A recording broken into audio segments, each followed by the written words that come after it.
What's going on, everybody? This is Nick Lawson. This is episode 38 of your sports sponsorship tip of the week.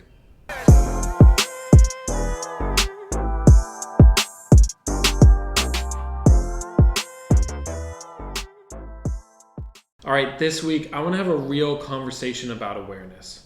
Honestly, brands have been reaching out to us at Squad to chat with them a little bit about more engagement. And the reason why they're reaching out directly to us is because a lot of the assets they're seeing are awareness based. There's a misconception with awareness. Yes, building awareness, having brands see logos are important, but they're not as important as they were 10 years ago, even 5 years ago on that end.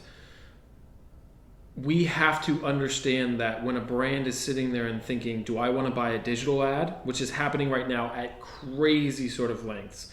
Do I want to buy a digital ad or do I want to spend on sponsorship? The digital ad has so many more pieces than just awareness. In fact, if you pay for cost per click, you're pretty much getting awareness for free.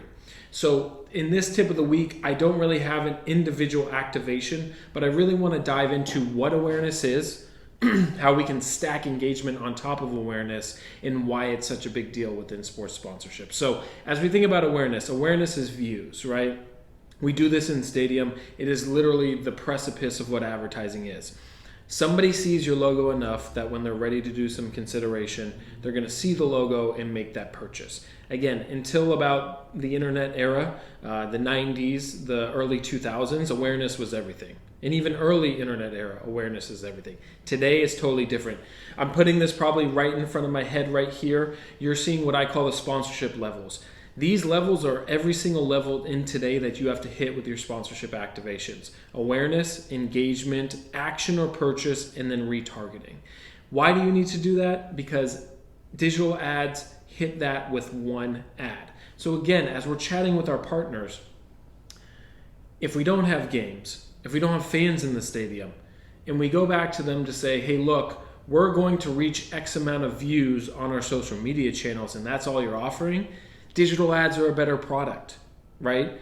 They're going to have somebody see the ad, somebody engage or click with the ad, somebody make a purchase or an action, and then even no matter what, even if they just click it, they have the ability to retarget.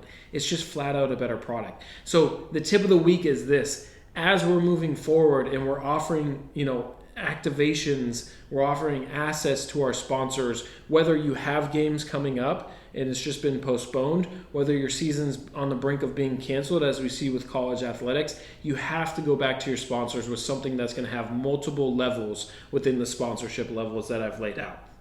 So if you have a social media activation where it's going to be, just a social media post with the logo, or having the banner on the seats, does that have a value? Yes. Do you need to add another activation? Yes. Let's do a sweepstakes. Let's do a giveaway. Let's do a screenshot giveaway. Every person who's watching, if they can screenshot a perfect image of the logo and then tweet it at not only the sponsor but also the team, then they get a random person gets a prize.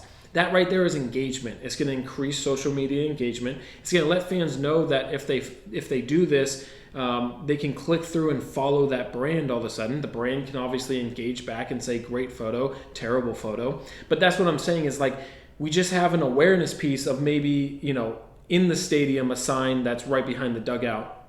If we add in a fun and engaging piece to have them take that picture, that's already a better asset than just saying, hey, you're going to be seen on television as we stream this. Again, sponsors are leaving not because they don't want to spend dollars for the most part. It's because they need to efficiently spend their dollars. In digital activations, digital ads are more efficient. YouTube ads right now, because they have awareness and a click-through and a high viewership total and a high engagement total, and they can lead directly to a purchase in one click, and you can retarget people. They're a better product now than sports sponsorship. As we go out, as we're trying to save our deals, as we're trying to get new deals, we absolutely have to add in more attributes than just awareness into our packages. So again, I know I gave a little quick tidbit, a quick activation that you could do, with your brand as far as the signing or the tarps that are up because we don't have fans in the stadium. But unequivocally, go through every single one of your packages. when you are thinking about only offering awareness, find some sort of engaging piece that you can offer up. That's going to be the quintessential between winners and losers in this. Who offered the engagement, the action, and the email to retarget in their activation packages? Who just offered awareness? Awareness, I'm taking that as a brand, I'm throwing it out because I could spend $50K here on just awareness, or I could spend $50K on all of those pieces on a YouTube ad, a Facebook ad, an Instagram ad, and I can turn them off whenever. It's not a full package. So as we think about this, now is the time. Awareness can't be the only stat. You have to go to your brand with engagement, action, purchase, retargeting, lead generation. Add these into your packages. It's not hard to think of campaigns and activations for them on that end, but we absolutely need to have this and add this into our packages. So tip of the week, stop just relying on awareness. We have to add in more pieces to compete with digital ads. Otherwise, flat out, we will lose. That's the end of my rant for the tip of the week. I hope you all have enjoyed it. Remember, keep pushing those limits within sports sponsorship.